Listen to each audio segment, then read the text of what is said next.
Assalamualaikum warahmatullahi wabarakatuh. We are from Group 4. We would like to present one of the material of public sector accountant about anti-corruption and good governance. Before explaining about the material, I'm gonna introduce our member. The first is Hafid Kurniawan with last in PM 225. Second, Dimas Setia Nugroho with last in PM 232. And next, Indra Mahaputra with last in PM 238. And fourth, Valentino Ardiansyah with last in PM 239. And fifth, Anggi Islami Siregar with last in PM 241. And sixth, Rizky Lamtamastorus with last in PM 243. And the last, Muhammad Fikri Raka Andarwa with last in PM 240. So now we are in first topic. Before knowing anti-corruption and good governance deeply, we have to know about corruption. We get discussing about corruption, definition of corruption. Corruption and corruptor are from Latin, which means unfair, wrong, and untruth. Generally, corruption can be defined that abuse of power and trust for personal interests, where citizens assume that it's violation of law to get profit which losing others. And we have to know about the definition of corruption in Asian Development Bank's opinion. The definition of corruption in Asian Development Bank's opinion means corruption as deficiency of integrity in doing public tasks. From this discussion, we can know that the corruption is unfair, wrong, and untruth as deviation of integrity in doing public tasks.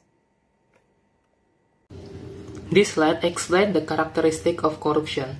First, corruption usually involves more than one person. It is different from theft or embezzlement because there are usually two or more parties involved. Second, corruption is generally secretive and concealed. The people involved usually hide their real motive.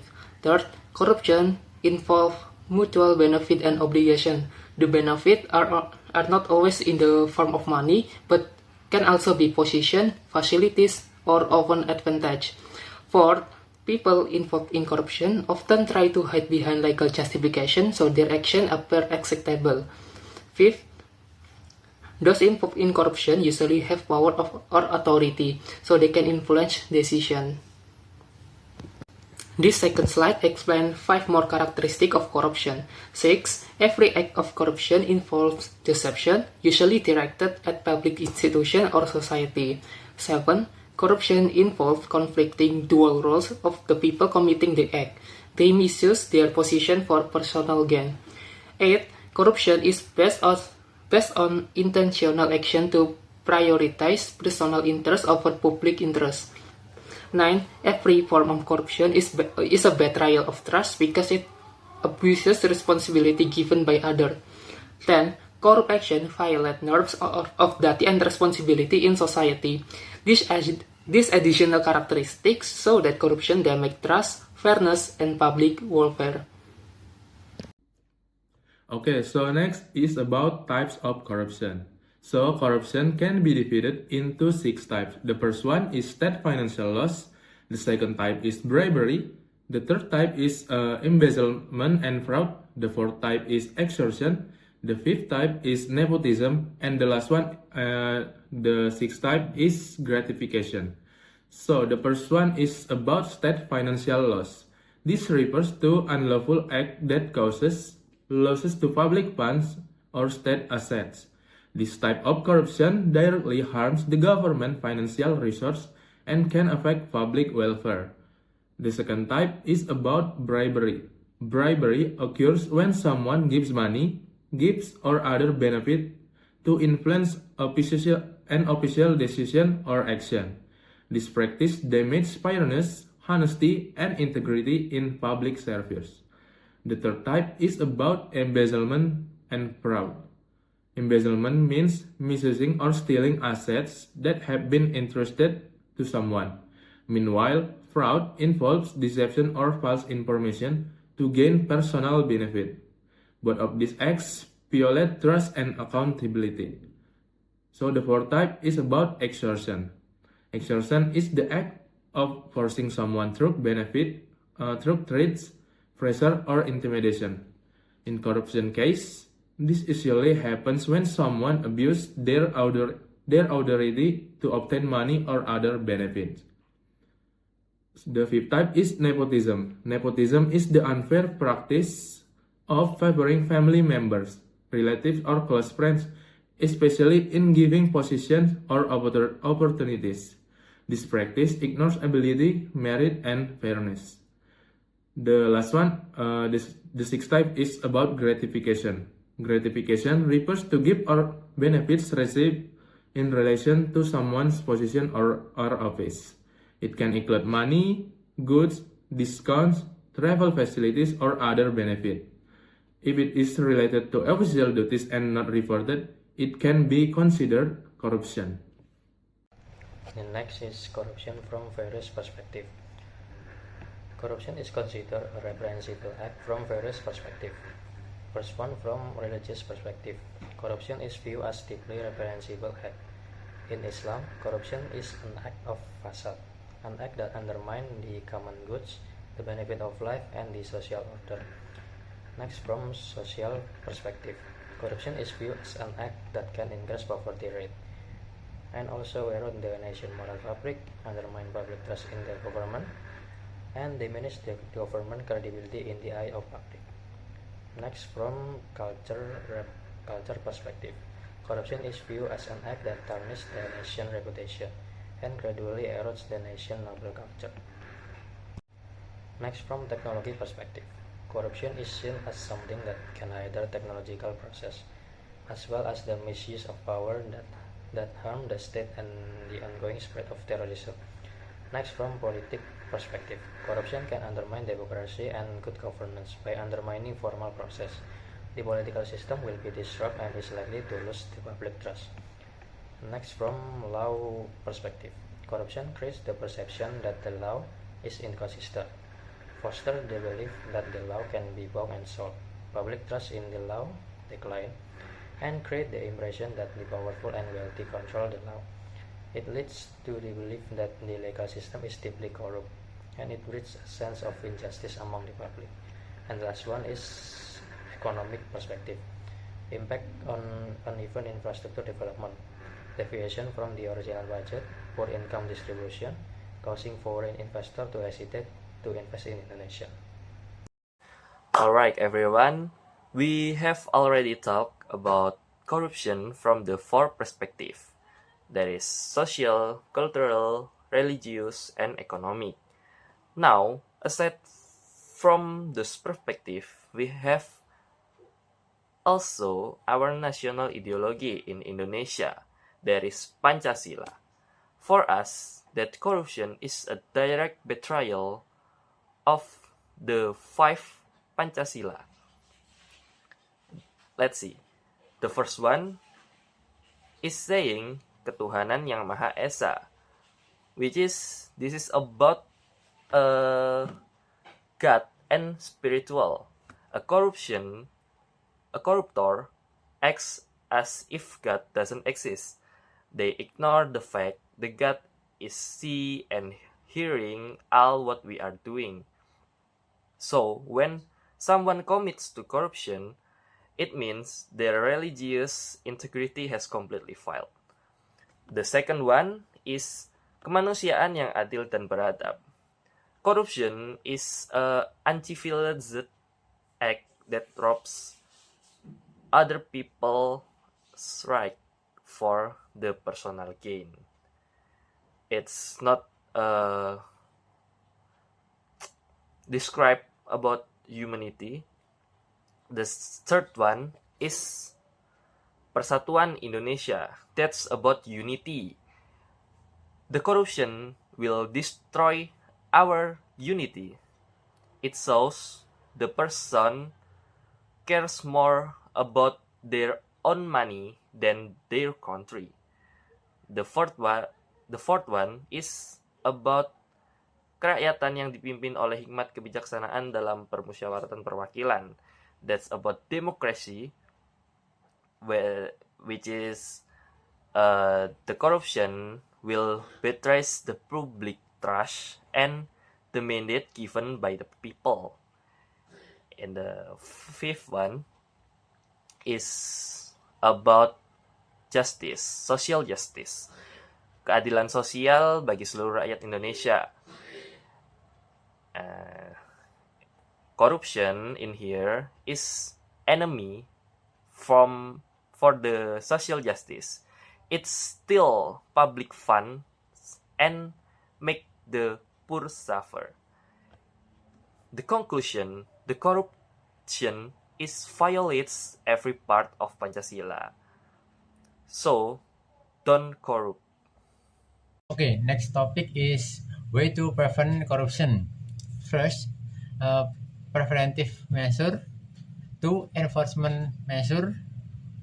And the last, educational initiative. Preventive measure. One of the government's effort to combat corruption is top preventive measure. These preventive measures are intended to help the public build a strong moral compass to avoid engaging in acts that constitute corruption. The first is instilling of sense of national pride.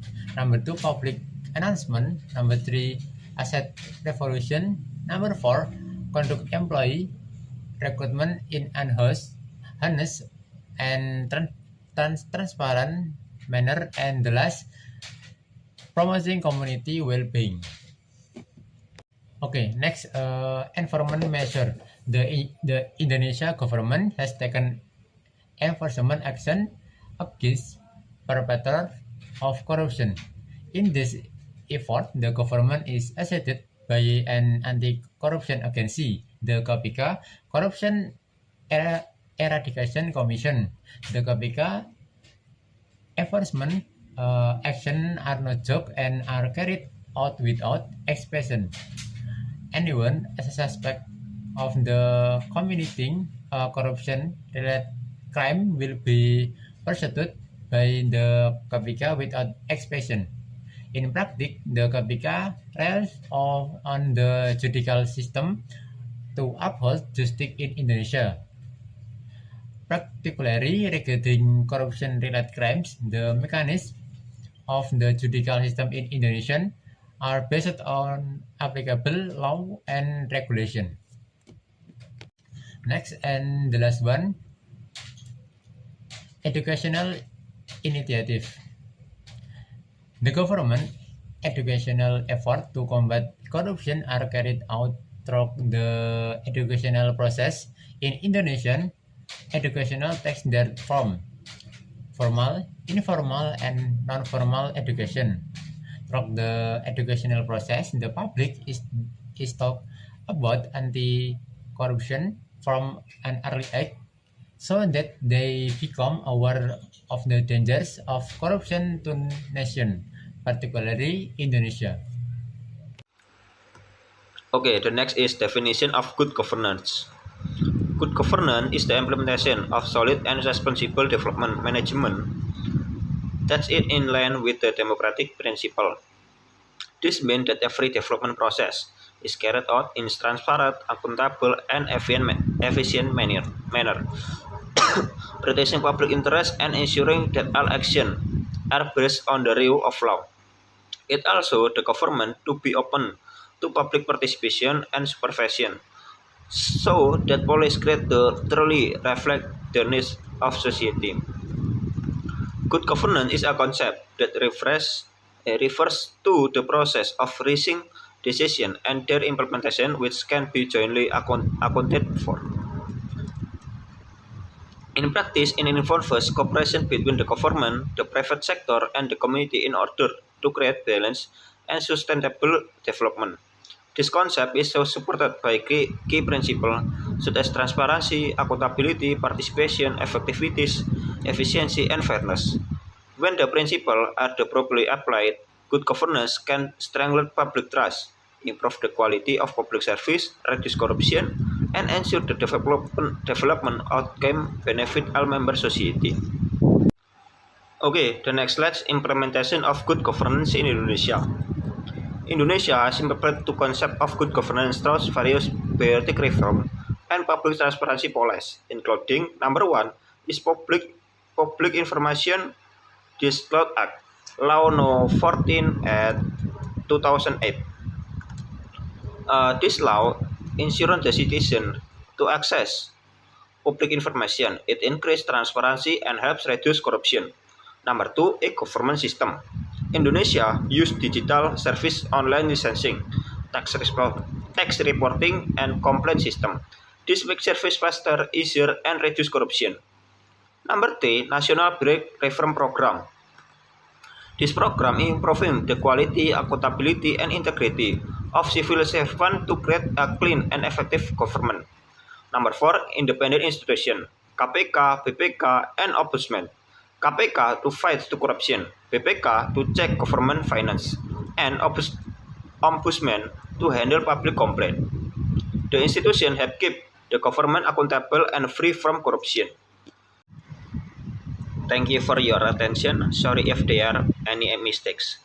Wassalamualaikum warahmatullahi wabarakatuh.